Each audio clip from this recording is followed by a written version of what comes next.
पुरानी पेंशन की बहाली के मुद्दे पर प्रधानमंत्री नरेंद्र मोदी की टेंशन फिर से बढ़ने वाली है, क्योंकि आज से संसद का शीतकालीन सत्र शुरू हो रहा है और माना यही जा रहा है और खासकर विपक्षी दलों की ओर से इस बात का ऐलान भी कर दिया गया है कि पुरानी पेंशन की बहाली के मुद्दे को एक बार फिर से संसद में उठाएंगे। यानी कि लोकसभा और राज्यसभा में पुरानी पेंशन की बहाली का मुद्दा अब एक बार फिर से गूंजेगा और इसके लिए शीतकालीन सत्र के मद्देनजर स्ट्रेटेजिक कमेटी की बैठक विपक्ष ने बुलाई थी और उसमें स्ट्रेटेजी तय कर ली गई है कि पुरानी पेंशन की बहाली समेत अन्य मुद्दों को किस तरीके से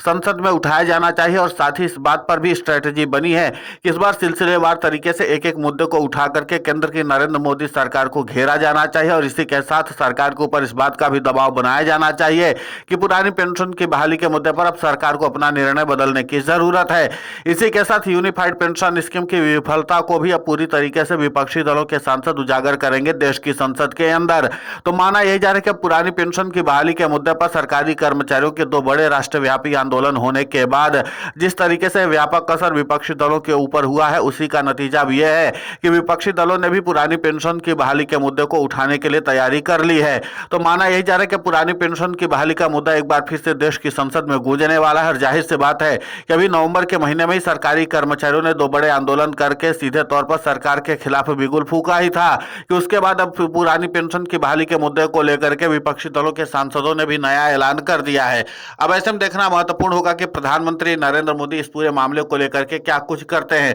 उधर पुरानी पेंशन की बहाली के मुद्दे पर आंदोलित सरकारी कर्मचारियों के प्रतिनिधियों ने भी साफ तौर पर ऐलान कर दिया है कि केंद्र की नरेंद्र मोदी सरकार के पास एक अच्छा मौका है कि अभी संसद का शीतकालीन सत्र चल रहा है और उसके बाद बजट सत्र आएगा और बजट सत्र में कम से कम पुरानी पेंशन की बहाली का ऐलान प्रधानमंत्री नरेंद्र मोदी को कर देना चाहिए, क्योंकि नेशनल पेंशन स्कीम हो या फिर यूनिफाइड पेंशन स्कीम सरकारी कर्मचारियों के लिए दोनों ही बेकार साबित हुई है और यूनिफाइड पेंशन स्कीम तो पूरी तरीके से बेकार साबित हुई है और इसीलिए सरकारी कर्मचारी ये चाहते हैं कि उनके भविष्य को सुरक्षित रखने के लिए सीधे तौर पर यूनिफाइड पेंशन स्कीम और नेशनल पेंशन स्कीम को वापस दे करके फिर से पुरानी पेंशन की बहाली की जाए। अब देखना महत्वपूर्ण होगा कि जिस तरीके से पुरानी पेंशन की बहाली के मुद्दे को लेकर के विपक्षी दलों के सांसदों ने अपनी लामबंदी दिखाई है और इसी के साथ माना जा रहा है कि विपक्षी दलों के सांसदों के अलावा नेता प्रतिपक्ष राहुल गांधी और इसी के साथ राज्यसभा में नेता प्रतिपक्ष जो हैं मल्लिकार्जुन खड़गे, वो पुरानी पेंशन की बहाली के मुद्दे को पुरजोर तरीके से उठाएंगे। इसके अलावा आम आदमी पार्टी के कद्दावर सांसद संजय सिंह पुरानी पेंशन की बहाली के मुद्दे पर हमेशा की तरह एक बार फिर से गरजेंगे।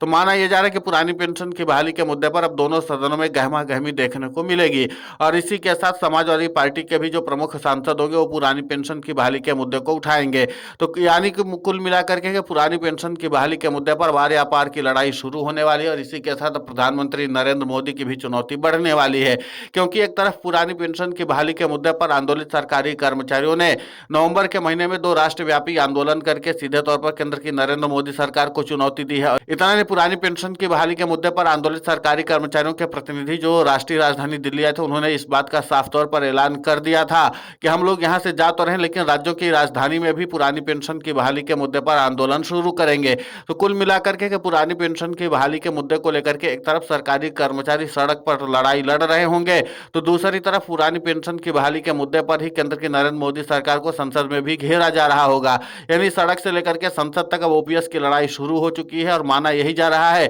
कि पुरानी पेंशन की बहाली के मुद्दे पर आंदोलित सरकारी कर्मचारी सड़क से लेकर के संसद तक जहां पुरानी पेंशन की बहाली के मुद्दे पर केंद्र की नरेंद्र मोदी सरकार को घेर रहे होंगे, तो दूसरी तरफ एक और रणनीति सरकारी कर्मचारियों ने तैयार कर ली है, वो है वोट स्ट्राइक का। यानी कि भले ही अभी 3 राज्यों के विधानसभा चुनाव में सरकारी कर्मचारियों को उतनी व्यापक सफलता न मिली जिसकी उम्मीद वो कर रहे थे, लेकिन इसका मतलब यह भी नहीं है कि पुरानी पेंशन की बहाली के मुद्दे पर आंदोलित सरकारी कर्मचारी वोट की चोट के जरिए सत्ता परिवर्तन करने की कोशिश नहीं करेंगे, बल्कि इस आंदोलन को और भी ज्यादा मजबूत करने के लिए सरकारी कर्मचारी उन राज्यों को अभी से ही आइडेंटिफाई कर रहे हैं और अपनी रणनीति को धार देने की कवायद में जुटे हुए, जहां पर आगामी 1-2 साल के अंदर में विधानसभा चुनाव होने वाले हैं और इसी विधानसभा चुनाव के मद्देनजर सरकारी कर्मचारी अपने स्ट्रैटेजी को ध्यान में रख करके काम कर रहे हैं। इसके अलावा विपक्षी दलों को भी साफ तौर पर पुरानी पेंशन की बहाली के मुद्दे पर आंदोलित सरकारी कर्मचारियों ने राष्ट्रीय राजधानी दिल्ली के जंतर मंतर पर शक्ति प्रदर्शन करके एक बड़ा संदेश दे ही दिया है कि अब अगर आप पुरानी पेंशन की बहाली के मुद्दे पर सरकारी कर्मचारियों को अपने साथ जोड़ना चाहते हैं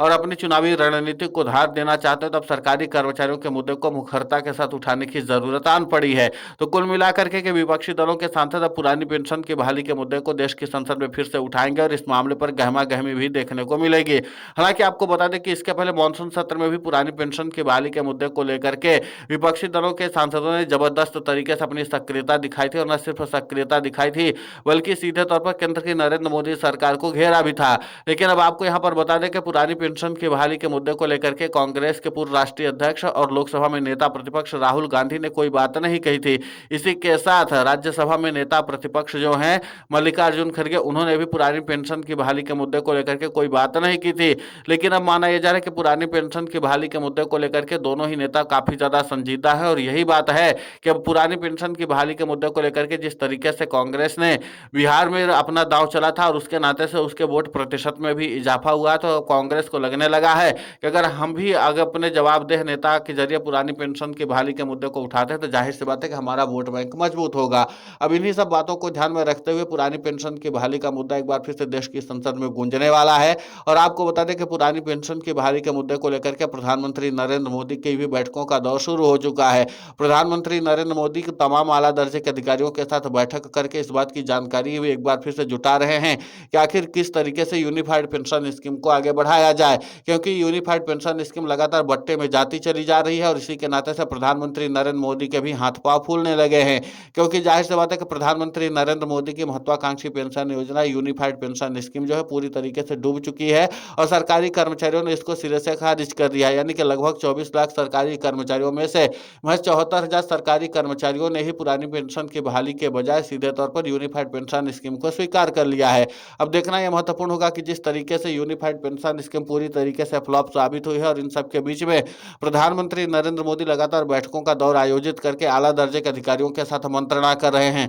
लेकिन ये मंत्रणा क्या पुरानी पेंशन की बहाली के मुद्दे पर आंदोलित सरकारी कर्मचारियों के प्रभाव को रोकने में सफलता हासिल कर पाएगी या नहीं, ये भी देखने लायक बात होगी। लेकिन इतना तो तय है कि यूनिफाइड पेंशन स्कीम को प्रधानमंत्री नरेंद्र मोदी आगामी बजट सत्र से पहले पहले ही वापस लेने का ऐलान भी कर सकते हैं, क्योंकि प्रधानमंत्री नरेंद्र मोदी के ऊपर अब सरकारी कर्मचारियों का दबाव साफ तौर पर देखने को मिल रहा है। और ये इम्पैक्ट अब इतना ज्यादा असर दिखा रहा है कि प्रधानमंत्री नरेंद्र मोदी भी खुद इस मामले पर दबाव महसूस कर रहे हैं। तो माना जा रहा है कि एक तरफ अगर विपक्षी दलों की ओर से पुरानी पेंशन की बहाली के मुद्दे को पुरजोर तरीके से उठाया जाएगा, और खासकर विपक्षी नेता जो है प्रमुख रूप से अगर इस मुद्दे को उठाते हैं, तो प्रधानमंत्री नरेंद्र मोदी के ऊपर फिर से दबाव बढ़ेगा। और इन्हीं बातों को ध्यान में रखते हुए सरकारी कर्मचारियों ने नवंबर के महीने में राष्ट्रीय राजधानी दिल्ली के जंतर मंतर पर राष्ट्रव्यापी आंदोलन करके कड़ा संदेश दिया था। फिलहाल इस पूरे घटनाक्रम को लेकर के आपकी प्रतिक्रिया बहुत महत्वपूर्ण होती है, आप हमें कमेंट करके जरूर बताएं। साथ ही पुरानी पेंशन की बहाली के मुद्दे पर हम लगातार आंदोलित होकर के खबरें चला रहे हैं। आप हमारे समर्थन के लिए चैनल को सब्सक्राइब करें, खबर को ज़्यादा से ज़्यादा शेयर करें, ताकि पुरानी पेंशन की बहाली का मुद्दा और बुलंद हो।